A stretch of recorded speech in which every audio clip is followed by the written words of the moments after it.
Marco Rubio சொல்லி இருக்கிறாரு, அமெரிக்காவினுடைய வெளியுறவு செயலர். அவர் சொல்லும்போது என்ன சொல்றாருன்னா, டொனால்ட் ட்ரம்ப் யாருக்காவது ஒரு வார்னிங் கொடுக்கிறாருன்னு சொன்னா அந்த வார்னிங்க்கு நீங்க பயப்பட்டுறணும், அவர் சொல்றதை நீங்க கேட்டுறணும், இல்லைன்னா என்ன நடக்கும்ங்கிறது இப்ப புரிஞ்சுதா அப்படின்னு சொல்லியிருக்கிறார். எனவே ஈரானை நாங்கள் எச்சரிக்கை விடுத்தோம்னு சொன்னா நீங்க கவனமா இருக்கணும் என்பதைத்தான் அவர் சொல்லியிருக்கக்கூடிய சூழல்ல தான் அமெரிக்காவினுடைய தாக்குதலுக்கு பிறகு மதுரோவை அவங்க கடத்திக்கிட்டு போனதுக்கு பிறகு வெனிசுவேலாவுக்கு ஆதரவாக பேசியிருக்கக்கூடிய ஈரானுடைய ஷியா மத ஆன்மீக தலைவராக இருக்கக்கூடிய அலி காமனி அவர்கள், ஆயத்துல்லா அலி காமனி அவங்க மிக தெளிவாக தன்னுடைய ஸ்டேட்மெண்ட்டை வெளியிட்டிருக்கிறாரு. நாங்கள் எந்த நேரத்திலும் எதிரிகளுக்கு அடிபணிய போவதில்லை, அடிபணிந்த வரலாறும் எங்களிடத்தில் இல்லை. நாங்கள் நெஞ்சை நிமிர்த்து சண்டையிட்டிருக்கிறோமே தவிர மண்டியிட்டது கிடையாது. எனவே எதிரிகளை நாங்கள் மண்டியிடச் செய்வோமே தவிர நாங்கள் மண்டியிட மாட்டோம் என்று சொல்லி வெளிப்படையாக சொல்லியிருக்கிறாரு.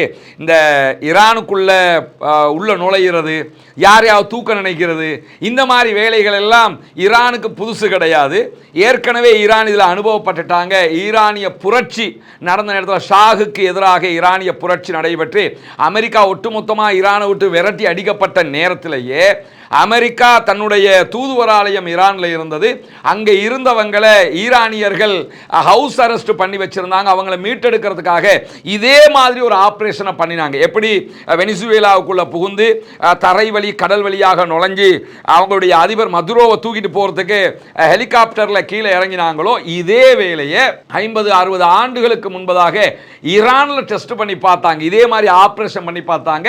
அவங்க செய்த ஆப்ரேஷன்கள்லேயே தோல்வி அடைந்த ஆபரேஷன் ஈரானுக்குள்ள நடந்ததுதான். எனவே அன்றைய நாட்களிலேயே ஈரானியர்கள் அந்த அமெரிக்காவினுடைய ஆபரேஷன்ல வெற்றி கண்டிருக்கிறார்கள்.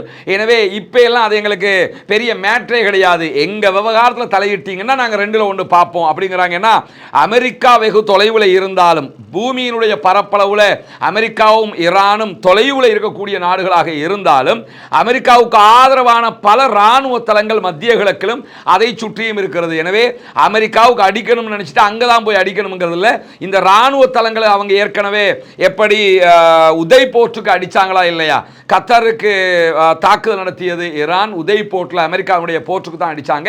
அந்த மாதிரி தாக்குதல்களை கூட அவர்கள் நடத்த முடியும். எனவே நாங்கள் யாருக்கும் அடிபணிய மாட்டோம் என்பதை திட்ட தெளிவாக சொல்லியிருக்கிறார் ஆயத்துல்லா அலி காமனி. அது மட்டுமல்லாம புளோரிடாவில் நெத்தனியாகுவை சந்திச்ச நேரத்தில் அமெரிக்க அதிபர் என்ன பண்ணாருன்னா, அவங்க அடங்குற மாதிரி தெரியல, ஈரான் திரும்ப திரும்ப யுரேனியத்தை செறிவூட்ட நினைக்கிறாங்க, அவங்க நியூக்ளியருக்கு ஆசைப்படுறாங்க, எனவே தேவைப்பட்ட அவங்களை நாங்கள் வீழ்த்துவோம், அதற்காக நாங்கள் இணைந்து செயல்படுவோம் என்றெல்லாம் நெத்தனியாகுவிடத்திலையும் அவர் சொல்லி இருந்தார்.